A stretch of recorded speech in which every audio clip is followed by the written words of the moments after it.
Ridgeline Nation, what is up? We are back and better than ever with a new edition of the Weekly Rundown. This week we've got results from the Louisville Lovin the Hills, Algonquin 50k, and Beast of Burden. I'll tell you all the news you need to know, but first, let's see what Wes has to say about Mr. Barty. What's crack-a-lackin' Ridgeline Nation? You will be surprised, but we have another Paul Barty streak update. Again, he's already completed the weekly half marathon this week with Hugh. It featured a ridges loop. Paul claimed that it was a grind. We've all been there, Paul. Just keep throwing up those deer emojis and things will come back around. We'll see you next week. This gorgeous race was started in 2004 by Eric Grossman in the Jefferson Memorial Forest of Louisville, Kentucky. Originally just a 50k, this race has grown over the years by adding a 15 and 6 mile option. According to the website, this year there was a new Yost trail for the runners. First place female in the 50k went to Sally Thompson in 5 hours 56 minutes, followed by Jessie Gross and Wendy Allen in 6 hours 12 minutes and 6 hours 18 minutes respectively.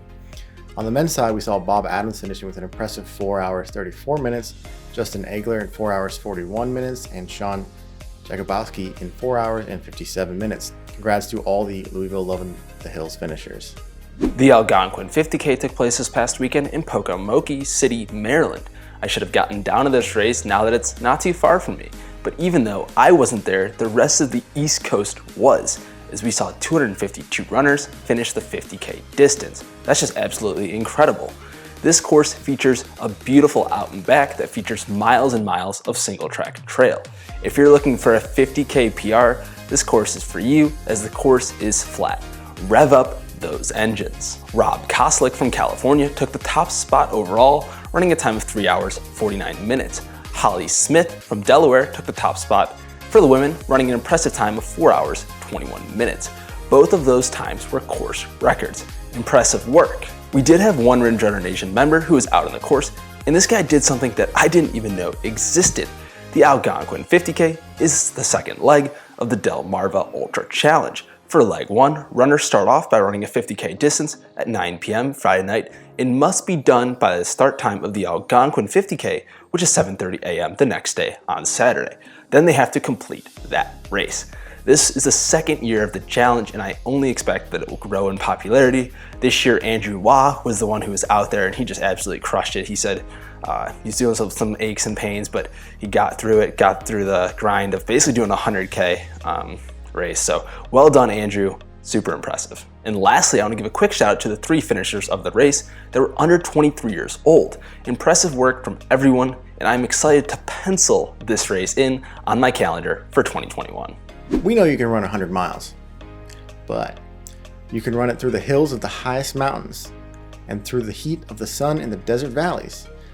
But can you run it in the heart of winter through inches or feet of snow? Are you ready to unleash the beast inside of you and run 100 miles on the frigid, historic Erie Canal towpath? Ladies and gentlemen, throw away your razors for the new year. This winter, you're going to need all the insulation you can muster. That is directly off the website for the Beast of Burden. I'm not sure if it's the cold or completing the 25-mile out and back loop course 4 times that's worse. Either way, this race will test your mental toughness. The Beast of Burden 200-mile ultra marathon series is a 2-part series, including a 100-mile in the summer and 100-mile in the winter, each offering their own unique challenges. Pete Kosinick took the first place in the 100-mile with 16 hours and 54 minutes, following up closely by Cameron Bowser in 17 hours 26 minutes. On the women's side, the only female finisher was Kimberly Highcrick in 26:25. And now it's time for our Ridgeline news segment. The first piece of information I discovered this week is that you can delete comments that you post on Strava. All you have to do is swipe left after the comment is created. So make sure that you leave a comment on your friend's post and delete it quickly. They will still get a notification, but there won't be any comment there. Play nicely with this information. This weekend, there's a very special Valentine's Day event taking place in Cleveland, Ohio for all of you single runners. Hosted by Jessica Croissant in her podcast Eat Clean, Run Dirty, formerly known as Sugarstride, this event is a speed dating 5K. You'll be paired up with 3 compatible running partners, 1 each mile of the 5K. Speed dating.